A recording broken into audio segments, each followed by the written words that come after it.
Hi, and welcome to the IFFR Afterthoughts for Lone Wolf.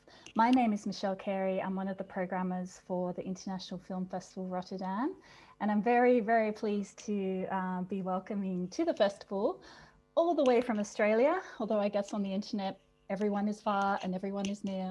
We're all as distant. The director and writer of the film, Jonathan Ogilvie. Welcome, Jonathan. Hi, Michelle. This is where the audience this is where the audience would normally applaud. But yeah, welcome. So I'll leave the gap for the audience for the applause, and then I'll say I'm great to be here. I'm delighted to be here. Coming to you from Sydney at I believe 9:30 in the evening. Right. How are you doing today? Good. Beautiful day here in Bondi. Fabulous. Great. Well, look, it's so wonderful to have your film Lone Wolf having its world premiere at IFFR this year in the big screen competition. And there's so much to talk about in this film. I guess I wanted to start more with sort of style, and we can talk about the story later. You're someone who's always foregrounded cinematic style in your films. And but this one is comprised almost entirely of footage seen through a camera, whether that be a surveillance camera, a security camera, an iPhone. There's even an ATM shot at one point. And then we're sort of watching this narrative play out, and halfway through we sort of go back to the police minister, who sort of interjects and comments on the film, and it's such a really nice Brechtian touch in a way. It sort of breaks the fourth wall. And I was wondering if you could talk about sort of how you approach the story in using the surveillance footage, not only as a part of the narrative and the, what the film's about, but also as a cinematic device. Yeah. Well, first of all, just talking about that Brechtian moment that you mentioned, it is in fact Diana Glenn, who plays Kylie Heat, the policewoman at that point, says this film plays in two acts. You've only seen the first, so it's absolutely a reference to the way I was interested in structuring it into two acts. But the whole idea of the surveillance, I was watching more and more surveillance on the news, and it was obviously from people with their phones coming in and showing up, and just seeing increasingly amounts of surveillance on the news. And then I saw one tragic event where a Brazilian national ran through the CBD of Sydney. He'd taken some LSD and it had affected him badly, and he ran through the town. He ran amok basically through all the 7-Elevens and all the stores, and he was caught by CCTV cameras all the way. So you could chart his journey, unfortunately, in tragedy for him, because he was tasered by police and killed. But when he was running, and when I saw that footage, for the first time in terms of footage, I could see the fear in his eyes. And as soon as I saw that, I thought, okay, this is interesting. Now I think you can tell a narrative through surveillance, because for me, and actors, of course, would totally agree with this, it's all about the contact with the eyes. So once I could see that we could have eyes and not just a blurred image, which is a surveillance that we're kind of been used to. Surveillance is getting so sophisticated now. It's extraordinary. And it was one of those things where we had to make that decision. Do we show it as it is, which is obviously digital, fine quality digital, or do we actually degrade it and go back to it?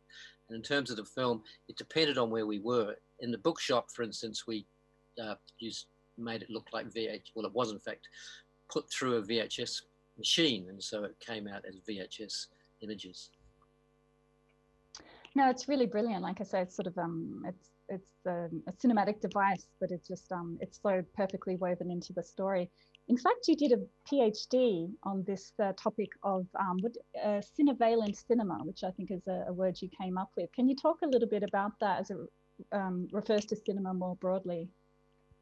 Yeah, well, I call it Cinevalent because the meeting of cine and valence, of course. And when you think about it, the first, the Lumiere brothers film of their employees leaving their factory, which is considered to be one of the first films ever, it's essentially surveillance footage. It's the Lumiere brothers putting their employers under surveillance. So the connection between surveillance and cinema has been there right from it's basically in the DNA of cinema that it's been there. And so, you know, of course, it rears its head more obviously in films like Alfred Hitchcock's Rear Window, where we absolutely have this sense of surveillance, which is through across the courtyard, and the way that they're jumping in is by using the way that Jimmy Stewart jumps in is by using a telephoto lens at some point, and a pair of binoculars at some point, that we're jumping in through the surveillance. But yeah, I just started, and I think what's happened in terms of surveillance, so you've had these sort of evolutions of surveillance and cinema going concurrently, and surveillance, visual surveillance anyway, was taking all its apparatus from cinema, because of course that was what was available to them in terms of cameras, in terms of screens. But now I see a shift where I think surveillance is starting to lead cinema in a sense, that there are other options to surveillance that have become part of the cinematic vocabulary.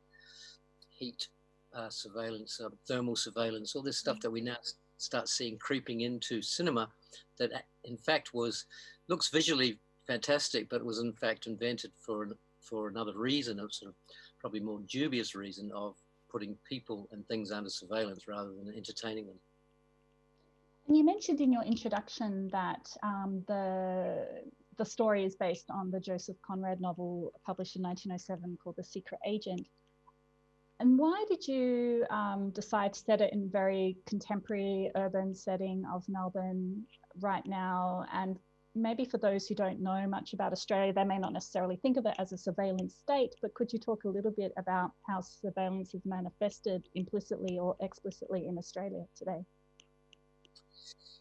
Yeah, well, perhaps not as much as London, where, of course, The Secret Agent is set in London in the Victorian age. I initially, well, just to rewind a little bit, I had picked up a hardback copy of the book and gave it to a friend who was Polish, actually, and he had not read it, so I gave it to him to read it, and he gave it back to me and said it would make a great book. Sorry, make a great film. And at that time, I was looking for some sort of narrative, because I'd been watching this surveillance, as I said, on the news, and looking for some sort of way that I could put it into a narrative. So the two things came together. Initially, it was set in Sydney, but things transpired, and as I started, and you know, I'm writing and I'm going, because it's about anarchists, about minarchists, or I brought the minarchists to it, but it's about anarchists, bring them into the 2020, you know, from the Victorian age. And I was thinking, okay, yes, there was anarchists in the punk rock scene, but are they still around? And then when we transposed to Melbourne, first thing I noticed when I got off the plane, anarchist posters all over Melbourne, anti-surveillance posters all over Melbourne. So your surveillance and anarchy is alive and well and living in Collingwood in Melbourne, which was, you know, a great thing. And Antje Kolp, one of the producers, said to me about Winnie, the main character. She said, "Oh yeah, I know these people. They live in Brunswick. I know young women exactly like them." So it was a great relief for me, because I'd kind of written it up here in Sydney, kind of wondering if this world would actually be believable. But of course, it dovetailed perfectly into this surveillance that we're now under. And it's the surveillance of control, when we're talking about the CCT surveillance on the street, which is everywhere, but it's also the surveillance of mutual monitoring, which is the surveillance of mobile phones that people agree with. So that's what the way to tell the story for me was to adopt an almost objective approach with the surveillance of control, and then shift that into subjective approach with the mutual monitoring surveillance through mobile phones. That's kind of the vocabulary that I adopted for the visuals. Yeah, absolutely. And I wanted to ask about this key dramatic scene in the film, which is really at the heart of the film, and it really comes as a real shock even if you've read the book. Even though the tragedy happens off screen, the way the drama plays out and builds is very emotional, and it's a very fragile part of the plot that had to be, I guess, rendered in the right way, given especially involves a horrific, violent and tragic death of a very vulnerable character. How did you conceive of, how did you approach this plot point when you read it in the book and thought about how you wanted to sort of render that in the film? Yeah, we're talking, without giving anything away, we're talking about the bomb exploding and killing an I think it's okay to talk about, because I think most people would have seen the film, but as you like. Yeah. So in terms of Stevie being blown up by the bomb, the interesting thing in the novel, and I once again took cues from the novel. I think the novel does not refer to the deed. It actually jumps forward in time until after the deed, and it was a lead that I took in terms of telling the story, and how we go into the second act of the film is similar to the structure of the book. The only time it's explicit is actually in Winnie's imagination in the book. So that was kind of gave me the lead that actually I might be able to suggest Winnie's imagination by showing it as a quadrant of images where simultaneous action is occurring, one in which Stevie is exploded by the bomb, but while he's filming a marriage ceremony. So there's also the footage from the marriage cinematographer. Plus there's Conrad, who's waiting for this bomb to be dropped off so they can all go home. So the way it's positioned in the film, it's almost a kind of graphic description of, it could be read as in Winnie's head, because where it's placed, it's placed in the moment where she is at her wit's end, alone in the bathroom, contemplating what she's going to do about it, just contemplating what's actually happened to her. So bearing in mind also, I think there's another element going on, because of course Kylie is constructing this footage into a story. So it's not raw surveillance in that sense. There's an editorial process going on by another character in the film, in this case Kylie, who has put it all together. So if you're going to unpack it in that way, you could say, okay, so Kylie has taken that particular moment of the footage and put it where she thinks it's going to be most effective, as of course have I as a filmmaker, but put it most effectively in the shot. And it feels, hopefully it has that sense that it's actually happening in Winnie's head. Oh, right. Yes, absolutely. And that would explain like the emotional punch the viewer feels. And speaking of Winnie, and we have to mention your amazing cast, especially Tilda Cobham-Hervey, who plays Winnie. In the book, my understanding is the character of Winnie commits suicide at the end, or it's implied she does, perhaps. You have this scene at the end of Winnie, very defiantly looking through the binoculars back at Kylie, and then smoking a cigarette, and then sort of that's the end of the film. And it almost feels like, one wonders what's going to happen next, and perhaps there could be a sequel. And if you want to do a sequel, that would be wonderful as well. But I was wondering if you could talk about sort of, was this a bit of a change at the ending from the book? Yeah, well, in fact, talking about sequels, Chris Bunton, who plays Stevie, was very keen on a sequel, and all through the filming, he was talking to Tilda about what would happen in the sequel, that the Stevie character would come back, and he would, and Winnie, her sister, wouldn't recognize him initially, but he would recognize him from his pecs or something, because he had these amazing muscles when he comes back. In terms of the change, yeah, may well have sent a giant of English literature rolling in his grave. I don't know. It just felt too much, that the tragedy of her. I just felt like it didn't quite ring true when I was contemporizing it. And I was actually inspired by a Australian comedian called Hannah Gadsby, who had a one-person show. It was on Netflix and it was well received all around the world, called Nanette. And she said that there's nothing stronger than a broken woman who has rebuilt herself. And that was kind of the inspiration for me. Is like, why should Winnie die? Why should she kill herself? Why can't she come back stronger, and with the help of Kylie, get some sort of sense of justice?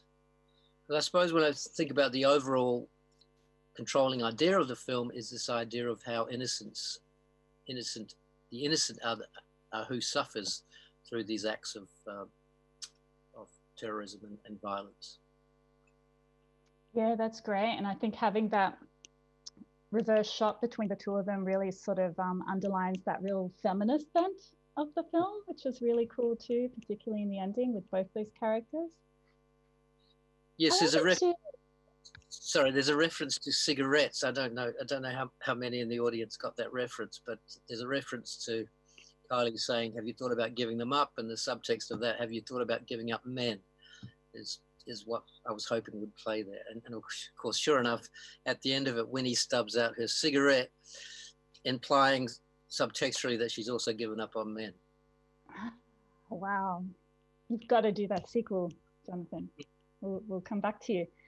And I guess I wanted to ask you, in Europe, perhaps maybe we haven't seen a lot of your films, and I wanted to ask you how this work works with the within your whole oeuvre. I mean, you started off actually in New Zealand making music videos for all those great flying nun bands in the 80s, and then was doing the same with Australian bands, I think, and then moved into your first feature was a feature shot on 8mm, a noir film called Emulsion.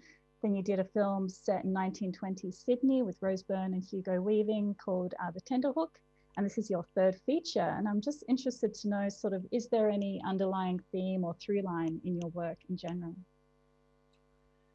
I think it may sound odd because it doesn't seem a lot of music in Lone Wolf, but I feel like it's quite musical. And I think the music is something that connects with me. That it's probably got a line through it. I also trying to experiment with each film, and trying to sort of find new ways of telling stories. In this one, it's obviously this idea of surveillance, telling the story through surveillance. In The Tender Hook, I was interested in the ideas of intentional anachronisms. So we had Chris Abrahams singing, composing songs, Bob Dylan's song, for instance, that Hugo Weaving sung, Ballad of a Thin Man, he sung, but it was arranged as a 1920s jazz ballad. So that was something that really interests me in that anachronism. And I must say, since the film's come out, I'm seeing it a lot. I'm seeing this intentional anachronism coming up a lot in cinema. So it's interesting. I just feel, and once again, I just like that play with cinematic form. I'm sort of still very interested in that. My next film is called Head South, and it's a coming of age in Christchurch in the post-punk scene. But that also plays with time, where you have a character that comes back, a 21st century chanteuse who comes back into time, comes back to 1979 and appears in certain critical moments in the film. So those sort of ideas, the idea that cinema is the ultimate time machine, fascinate me. The idea that we can play with it. And I guess I'm talking about semi-submersive cinema where you're interested in, not only you're pulled into the story, hopefully, but you're also kind of digging the way that I'm choosing to tell the story. Yeah, absolutely. Well, thank you so much for the film. I've seen it a couple of times now, and I have to say it really is one of those films that just gets better and better and better with each viewing. There's all these like great little lines in there. So the script is terrific, the way it's done. Thank you for the film, and we wish you all the best of it. Thank you for coming to IFFR, and and we also thank you, the audience, for watching this, and we hope you enjoy the rest of your IFFR. Thanks, Michelle. Delighted to be here.